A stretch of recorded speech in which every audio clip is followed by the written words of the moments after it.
The fluorescent lights hummed overhead as Marcus Rodriguez pushed his cleaning cart down the empty corridor of Nexus Technologies. At 2 in the morning, the gleaming corporate headquarters felt like a ghost town, save for the occasional security guard making rounds and the distant sound of servers whirring in the data center. Marcus paused outside Conference Room A, where crumpled papers and empty coffee cups told the story of another late-night crisis meeting. Through the glass walls, he could see the whiteboard covered in complex diagrams and financial projections that the executives had been wrestling with for hours. His trained eye quickly scanned the numbers, and he shook his head slightly. They were approaching the problem from the wrong angle entirely. Before we dive deeper into Marcus's story, drop a comment and let us know what state you're watching from. Maybe you've seen similar situations where talented people are overlooked in your workplace. He continued his methodical cleaning routine, but his mind remained focused on those projections. The company was hemorrhaging money on their flagship project, and from what he could overhear during his shifts, they were running out of time. Marcus understood the stakes better than anyone realized. This wasn't just about corporate profits. If Nexus failed, hundreds of people would lose their jobs, including him. And he couldn't afford to lose this job, not with Emma depending on him. 6 hours later, Marcus sat at his small kitchen table, helping 80-year-old Emma with her math homework. The morning sunlight streamed through their modest apartment window, illuminating textbooks that seemed far too advanced for a third grader. "Daddy, I don't understand this word problem," Emma said, pointing to a question about calculating compound interest. Marcus smiled and leaned closer. "Let's break it down into smaller pieces, Mija. See, the bank is like a garden where your money grows. The more time you leave it there, the bigger it gets, but not just by adding the same amount each year." He sketched out a simple diagram on her notebook margin, his movements precise and confident. The growth builds on itself. So if you start with $100 and it grows 10%, next year you have 110. But then that extra 10 also grows 10% the following year. Emma's eyes lit up with understanding. So it's like a snowball getting bigger as it rolls down a hill. "Exactly," Marcus said, his voice filled with pride. "You're thinking like a real analyst now." The word slipped out before he could catch it, and Emma tilted her head curiously. "What's an analyst, Daddy?" Marcus hesitated for a moment, then ruffled her hair gently. "Someone who solves puzzles with numbers, sweetheart. Kind of like what you just did." As Emma returned to her homework, Marcus glanced at the stack of bills on the counter and the photo on the refrigerator showing him in a business suit from another life. That evening, Marcus returned to Nexus Technologies for another night shift. The building felt different somehow, charged with an undercurrent of panic that even the sterile corporate environment couldn't mask. Emergency meetings were scheduled at all hours, and the executive floor buzzed with activity well past midnight. As Marcus emptied trash bins on the 15th floor, he couldn't help but overhear fragments of heated conversations spilling from the conference rooms. Chief Financial Officer Sarah Chen's voice carried through the thin walls, strain evident in every word. "The Phoenix Project is bleeding us dry," she said to the assembled executives. "We're looking at a $200 million loss if we can't turn this around in the next 30 days. Marcus paused in his cleaning, recognizing the gravity in her tone. He had seen companies collapse from exactly this kind of cascading failure. The math was simple and brutal. When operational costs exceeded revenue projections by this margin, bankruptcy became inevitable. Through the glass partition, he watched as charts and graphs flashed across the presentation screen. Revenue streams that should have been flowing upward were instead diving toward zero. The Phoenix Project, Nexus's revolutionary cloud computing platform, was supposed to revolutionize data processing for major corporations. Instead, it was consuming resources at an alarming rate while delivering disappointing results. Marcus methodically continued his work, but his analytical mind was already dissecting what he had observed. The problem wasn't technical, it was structural. The next morning, Marcus encountered Richard Blackwood, the Phoenix Project's lead manager, in the elevator. Blackwood stood with his arms crossed, designer suit impeccable despite the obvious stress etched across his face. His phone buzzed constantly with what Marcus assumed were increasingly desperate calls from investors. "Excuse me, sir," Marcus said quietly as they rode up together. "I couldn't help but notice some of the projections on the whiteboards. Have you considered that the issue might be with the customer acquisition cost model rather than the technology itself?" Blackwood turned slowly, his expression shifting from confusion to disdain. His eyes swept over Marcus's janitorial uniform with barely concealed contempt. "I'm sorry, what did you just say?" Blackwood's voice dripped with condescension. "Did our cleaning staff just try to give me business advice?" Marcus kept his voice steady and respectful. "I just meant that sometimes an outside perspective can help identify blind spots in complex financial models." Blackwood let out a harsh laugh that echoed in the small elevator space.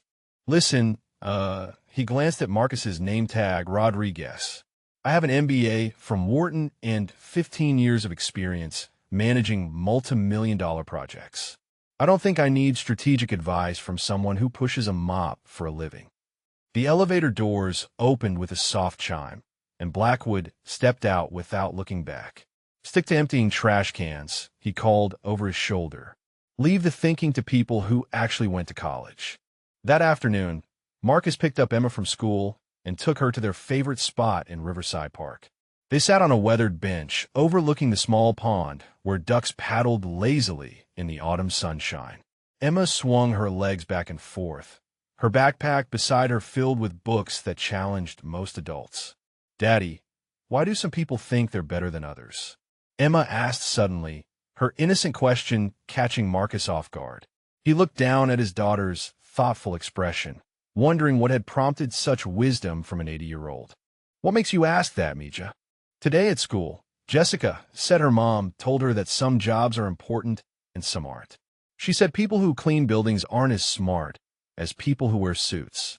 Emma's voice carried a note of confusion. "But you're the smartest person I know, and you clean buildings." Marcus felt a familiar ache in his chest. He pulled Emma closer, choosing his words carefully.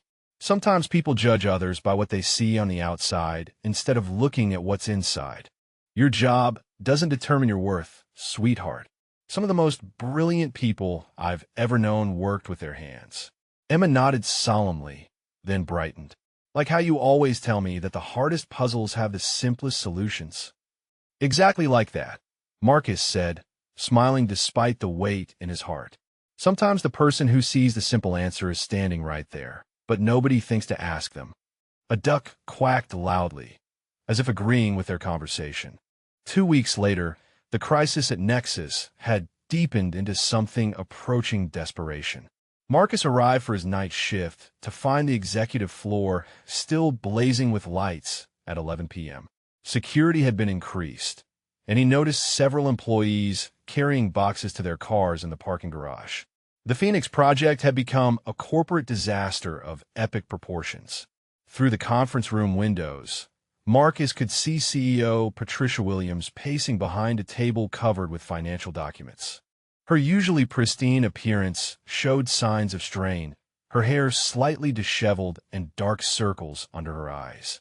"We're looking at potential bankruptcy if we can't salvage this," Williams said to her assembled team. "The board is demanding answers, and frankly, I don't have any good ones to give them." Marcus pushed his cart past the room slowly, his trained ear catching every detail of their discussion. The Phoenix Project cloud architecture was consuming server resources at triple the projected rate. Customer acquisition costs had spiraled beyond any reasonable return on investment. Most critically, their pricing model was fundamentally flawed, based on assumptions that ignored basic market realities. As he emptied waste baskets filled with crumpled strategic plans, Marcus found himself mentally restructuring their entire approach. The solution was elegant in its simplicity, but it required someone to step back from the complexity and see the forest instead of the trees. Through the glass, he watched brilliant minds chase elaborate solutions to what was essentially a straightforward problem, like using a sledgehammer to hang a picture frame. The confrontation came on a Thursday morning when Marcus was restocking supplies in the break room. Blackwood stormed in with two other executives, his face flushed with anger after what was clearly another failed strategy session. "This is ridiculous," Blackwood muttered, yanking open the refrigerator door. 6 months of work down the drain because nobody can figure out basic market dynamics. Marcus looked up from organizing cleaning supplies. "Actually, sir, if I may suggest something." Blackwood spun around, his eyes flashing with irritation. "Oh, you've got to be kidding me. Not this again." He turned to his colleagues with a theatrical gesture. "Gentlemen, meet our resident business guru. Apparently, our janitor thinks he can solve what our entire analytics team can't." The other executives chuckled uncomfortably, sensing the tension in the air. "Sir, I just noticed that your customer lifetime value calculations might be missing a key variable," Marcus said quietly, maintaining his respectful tone despite the humiliation. Blackwood's voice rose loud enough for other employees to hear from the hallway. "Listen carefully, Rodriguez. You clean floors. You empty trash. You're not a consultant, an analyst, or anything remotely resembling someone qualified to understand business strategy. The fact that you keep pretending otherwise is frankly embarrassing." He stepped closer, his voice dropping to a harsh whisper. "Stay in your lane or find another job. There are plenty of buildings that need mopping." The break room fell silent except for the hum of the coffee machine. That night, Marcus sat at his kitchen table long after Emma had gone to bed, staring at a piece of paper where he had sketched out the Phoenix Project's fundamental problems. The apartment was quiet except for the soft ticking of the wall clock and the distant hum of traffic outside. He thought about Blackwood's words, the humiliation in front of the other employees, and the very real threat to his job security. But more than that, he thought about the hundreds of people at Nexus who would lose their livelihoods if the company failed. Good people with families, dreams, and responsibilities just like his own. Marcus pulled out his old laptop, a relic from his previous life that still ran the financial modeling software he had once used daily. His fingers moved across the keyboard with practiced efficiency, building spreadsheets that mapped out the Phoenix Project's revenue streams, cost structures, and market positioning. The solution crystallized before him with stunning clarity. Nexus wasn't failing because their technology was flawed. They were failing because they had positioned themselves in the wrong market segment entirely. A simple pivot in their pricing strategy and customer targeting would transform the project from a money pit into a profitable venture. By 3 a.m, Marcus had created a comprehensive analysis that identified the core problems and provided actionable solutions. He saved the file and closed the laptop, knowing that he was about to risk everything he had worked so hard to protect. But sometimes, he realized, staying silent was the greater risk. The next evening, Marcus arrived at work carrying a manila folder containing his analysis. His hands trembled slightly as he made his rounds, knowing that within hours he would either save his job or lose it forever. The executive floor was buzzing with emergency activity as the board of directors had called a crisis meeting for midnight. Marcus had spent the day refining his presentation, distilling complex financial models into clear, actionable recommendations. He knew he had one chance to be heard, and it would require perfect timing and courage he wasn't sure he possessed. As the clock approached 11:30, Marcus watched through the conference room windows as the executives filed in with grim expressions. CEO Patricia Williams took her seat at the head of the table, her face reflecting the weight of potentially having to announce the company's closure. "Ladies and gentlemen," Williams began, her voice carrying across the room, "we need a miracle. If anyone has any viable solutions we haven't considered, now is the time." Marcus felt his heart pounding as he gripped the folder containing his analysis. Emma's face flashed in his mind, along with all the other families who would be affected by Nexus's potential collapse. He thought about every person who had ever dismissed him, every assumption made based on his uniform rather than his abilities. Taking a deep breath, Marcus straightened his shoulders and walked toward the conference room door. His reflection in the glass showed a man in a janitorial uniform about to challenge some of the most powerful executives in the tech industry.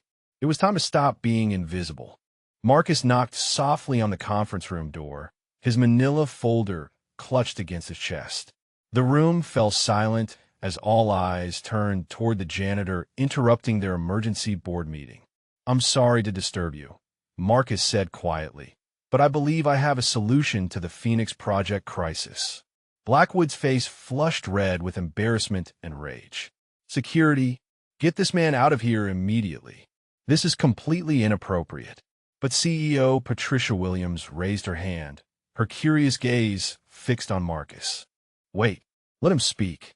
Marcus stepped forward, his voice growing stronger with each word.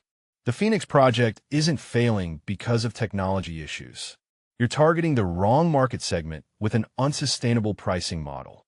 Your customer acquisition cost exceeds lifetime value by 300% because you're competing in the enterprise space where you lack competitive advantages." The room was dead silent now, every executive leaning forward to spite themselves. "However, Mark," Us continued, opening his folder, "if you pivot to mid-market companies and restructure your pricing to a consumption-based model rather than flat-rate subscriptions, you can reduce acquisition costs by 70% while increasing profit margins by 45%. He placed his analysis on the table, the comprehensive spreadsheets and projections immediately capturing Williams' attention. This repositioning would transform your $200 million loss into a $60 million profit within 18 months. Blackwood's mouth hung open as Williams studied the documents, her eyes widening with each page she examined. "My God," she whispered, "this is brilliant." CEO Patricia Williams set down Marcus's analysis and looked up at him with a mixture of amazement and confusion. The conference room remained frozen in stunned silence, the board members exchanging bewildered glances as they processed what had just occurred. "Mr. Rodriguez," Williams said slowly, "where exactly did you acquire this level of financial expertise?" Marcus straightened, his voice steady and professional. "I have an MBA in strategic management from Northwestern and spent 12 years as a senior business consultant at McKinsey & Company. I specialized in corporate restructuring and market repositioning for Fortune 500 companies." The silence in the room deepened, becoming almost suffocating. Blackwood finally found his voice, though it came out as barely a whisper. "Then why are you working as a janitor?" Marcus's expression remained dignified despite the personal nature of the question.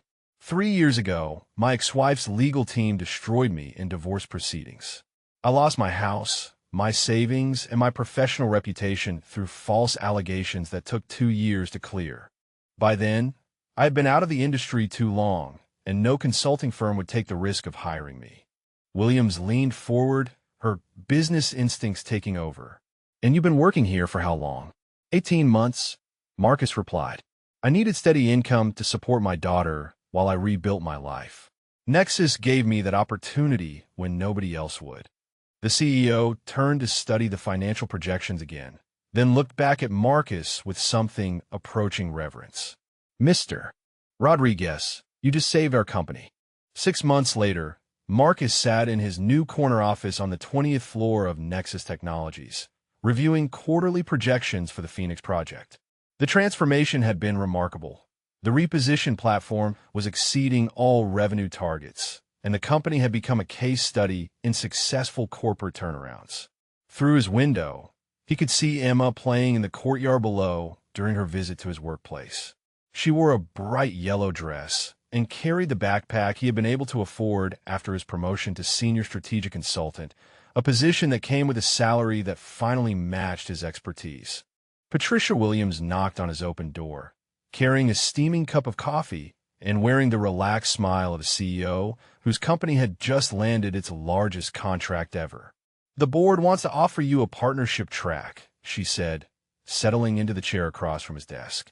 "Your Phoenix strategy has become our template for all future product launches." Marcus smiled, thinking about how dramatically his life had changed since that midnight conference room meeting. Blackwood had quietly resigned 2 weeks later, unable to face the daily reminder of his prejudiced assumptions. "I'm honored by the offer," Marcus replied, "but I've learned something important about recognition. It's not just about being seen for who you are, it's about creating opportunities for others who are still invisible." Through his window, Emma waved up at him, her gap-toothed grin filling his heart with joy. If this story touched your heart, please drop a comment and let us know your favorite part or if you've witnessed similar hidden talents in someone you know.